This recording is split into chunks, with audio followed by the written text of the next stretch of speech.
इन दोनों कोणों का नाम देखिए लिखा गया है AOC प्लस कोण BOC। दोनों का जोड़ कितना दिखाया गया है? 90। आ गया समझ में? Yes sir.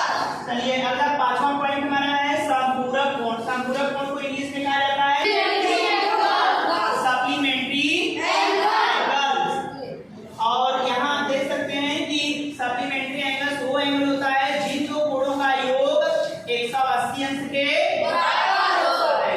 जिन दो कोणों का योग 180 अंश के बराबर होता है उसे हम कहते हैं संपूरक। क्या कहते हैं? कहते हैं संपूरक कोण। यहाँ देख सकते हैं ये भी कोई रेखा है ना, इस रेखा के बिंदुओं पर कोण दो तो एक इधर बन रहा है एक इधर बन रहा है ना।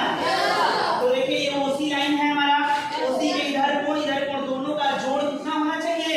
180 अंश। ये कोण AOC प्लस कोण BOC, देखिए AOC प्लस BOC दोनों का जोड़ 180 अंश में क्या है?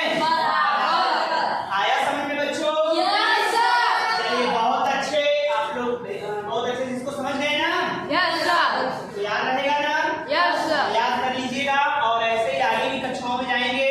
ऊपर की कक्षाओं में 6 के बाद 7, 8, 9, 10 तो ये हमेशा आपको कहीं न कहीं मिलते रहेंगे। आपको पहले से याद रहेगा तो और अच्छा वहाँ पे आप दिमाग लगाएंगे और अच्छे से इसको समझ पाएंगे। ठीक है बच्चों?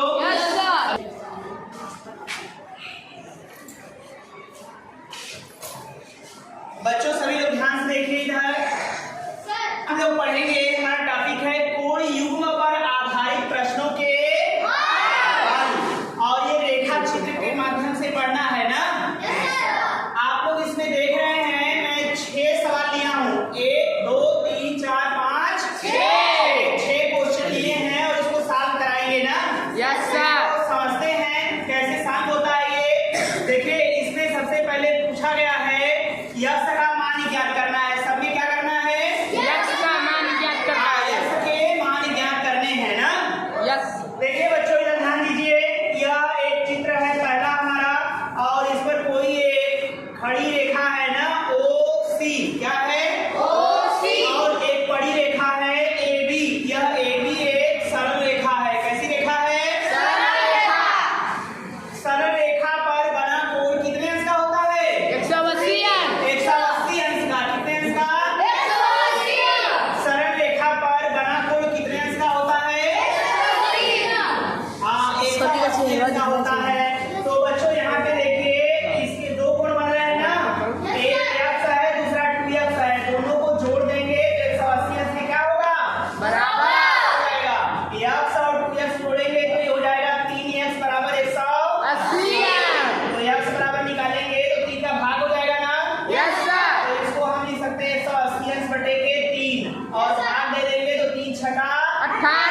यानी बच्चों यक्स का मान कितना आ जाएगा? यक्स बराबर 30 अंश। आया समझ में सबको? चलिए अब हम लोग पांचवा सवाल देखते हैं। पांचवा सवाल क्या है? 150 अंश है ना? आप देख सकते हैं ये 150 अंश है और यह ए है, यह बी है और यह 4 दूसरा ठीक, यह सी है, यह क्या है? डी है। ये जब दो रेखाएं एक दूसरे को काटती हैं तो उसके शीर्षाभिमुख कोण क्या होते हैं? शीर्षाभिमुख कोण बराबर होते हैं। ये 150 अंश है तो इसके सामने वाला कोण ये शीर्षाभिमुख कोण होगा, यानी यह इसके बराबर होगा। हो जाएगा ना? चलिए देखिए, तो इसको लिख सकते हैं वाई ना, इसको क्या लिख सकते हैं? वाई बराबर 150 अंश हो जाएगा। ठीक, और देखिए यक्स का मान पूछा है ना, तो यक्स से हम कह सकते हैं कि यह एक सीधी एक सरलरेखा है, चाहे कह सकते हैं कि एबी भी एक सरलरेखा है ना। तो क्या इन दोनों कोणों का जोड़ भी एक सरलरेखा है? एबी क्या है? एक सरलरेखा है ना। एबी एक सरलरेखा हो तो यक्स प्लस 150 अंश दोनों का जोड़ कितना हो जाएगा? 180 अंश।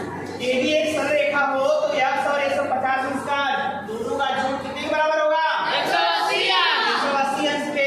तो यक्स बराबर लिखेंगे तो 180 अंश माइनस 150 अंश।